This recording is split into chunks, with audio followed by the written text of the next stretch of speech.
هذا هو باب سيدي عبد الوهاب المذكور في الكتب، هو هذا. هذه الساحة، هذا مسجد.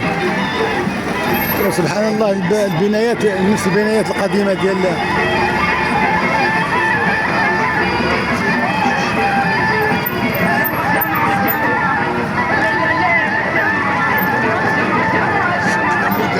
سوق نموذجي. الجيل الجديد. الجيل الجديد. سوق مليلية. سوق مليلية. طريق لازار. سبحان الله. قيصرية بن التاج. قيصرية بن التاج. وهذا الحياة القديم للمدينة السوق. أيوة يشتشت. كانت الشرق.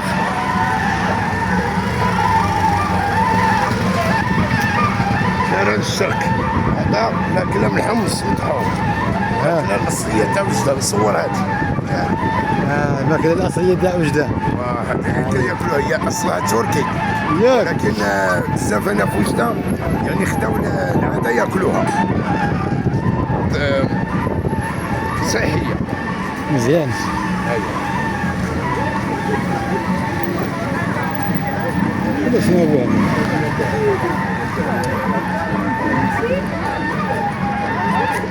الآن وسط مدينة وجدة تاريخية، من الآثار التاريخية. وعبد الوهاب الإصلاح مازال. شفت باب سيدي عبد الوهاب. هذا هو باب سيدي عبد الوهاب السباعي، هو هذا المعروف في الكتب.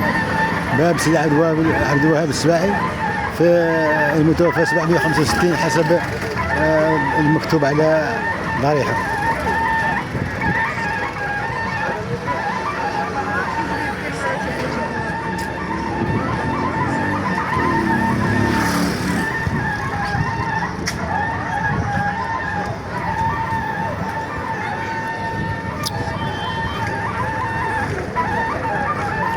عجيب. هاي وجدة تاريخية، وجدة أنقاد.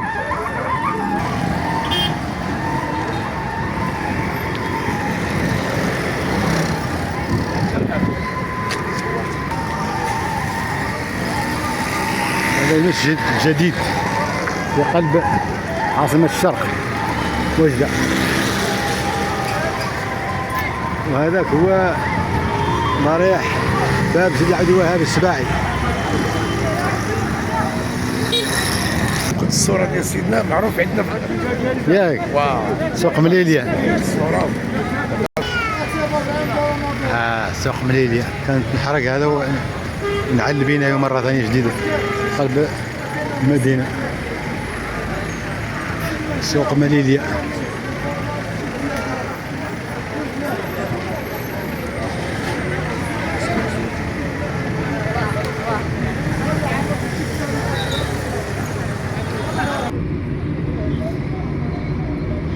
غادي نقول لك عافية. السلام عليكم.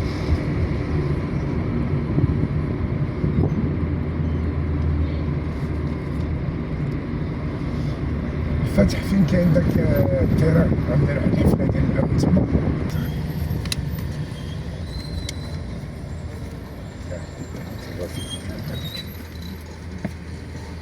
ديال المملكة المغربية. هذا شارع الفاسي عنده اتجاه مباشرة بسوق مليلية حتى التكنة ديال تكنة الشرطة مباشرة. هناك يعني عدة أجهزة يعني تجزئات مباشرة. كاين مرابط مع حدود طريق سيدي يحيى على اليمين وعلى الشمال الحدود زوج بقى المملكة المغربية التي تربط ما بين المغرب والجمهورية الجزائرية. سبحان الله. هذا الشارع هذا. نعم سيدي. عجيب. كاين هذا الشارع، كاين شارع اخر ديال الشارع محمد الخامس اللي هو رسمي قديم مباشرة من البريد حتى لحدود جوج بقان حدود المملكة المغربية. عجيب ما شاء الله. طويل يا الشارع. شنو سيدنا جلالة الملك. هذا المستشفى هذا. هي مستشفى الرازي للأمراض العقلية والأمراض النفسية. جلالة الملك سيدي محمد السادس أطال الله في عمره وجعل فيه البركة، الذي أقام بترميمه وإعادته جزاه الله خيرا. بصنف من النوع الممتاز. جميع الأطباء باينة كاع في البناية ديالو. عنده 3 تاع الواجهات. يستخدم حتى الناس اللي كاين مرض كينعسوا هنا يعالجوا هنا. كاين أطباء في المستوى. ما شاء الله. له الاختصاص. تحياتي اليوم شهر 11 2025.